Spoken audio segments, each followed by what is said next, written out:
గుండె ఆగిపోయినంత పని అయితే అయ్యిందండి ఈరోజు. అసలు ఊహించలేదు. ఎంత భయం వేసిందంటే, గుండె దడదడలాడేసిందంటే నమ్మండి. అసలు ఏం జరిగిందంటే, మేము బీచ్కి వెళ్ళాము. రిటర్న్ వచ్చేటప్పుడు వర్షం పడింది. వర్షం పడింది కదా అని ఒక దగ్గర ఆగేసి మళ్ళీ డ్రైవింగ్ అయితే స్టార్ట్ చేసాము. ఇంకా ఒక దగ్గర రోడ్డు చాలా చిన్నగా ఉందండి. ఒక బస్సు అనేది చాలా ఫాస్ట్గా వచ్చేసింది మా వైపు. అసలు అట్లీస్ట్ ఆ బస్సు ఆగలేదు, అది చిన్న రోడ్డు కదా అని. వర్షం పడటం వల్ల రోడ్డు అంతా జారుగా ఉంది. మళ్ళీ అక్కడికక్కడే గుంతలు కూడా ఉన్నాయి. ఇంకా బస్సు ఫాస్ట్గా వస్తుంది కదా అని మా ఆయన కొంచెం బండి అయితే సైడ్ చేశారు. సైడ్ చేయడం వల్ల బండి రైట్ సైడ్ అయితే వాలిపోయిందండి. బాబుని చేతిలో పట్టుకున్నాను కదా, అసలు ఎంత భయం వేసిందంటే, రైట్ హ్యాండ్ అయితే రోడ్డుకి ఆనేసింది. ఆనేయటం వల్ల రైట్ హ్యాండ్ చాలాసేపు పెయిన్ అయితే వచ్చింది. పెద్ద వెహికల్స్, కొంచెం చిన్న వెహికల్స్ని దృష్టిలో పెట్టుకుని డ్రైవ్ చేయండి.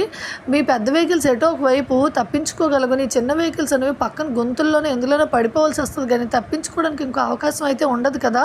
ఒకసారి డ్రైవింగ్ చేసేటప్పుడు ఆలోచించి డ్రైవ్ చేయండి. మీరు ఫాస్ట్గా వెళ్ళాలనే ఉద్దేశంతో ఇంకొకరిని ఎంత ఇబ్బంది పెడుతున్నారో. అసలు ప్రమాదం నుంచి తప్పించుకున్నట్టే అయ్యింది. ఈరోజైతే ఏ దేవుడో కాపాడాడు.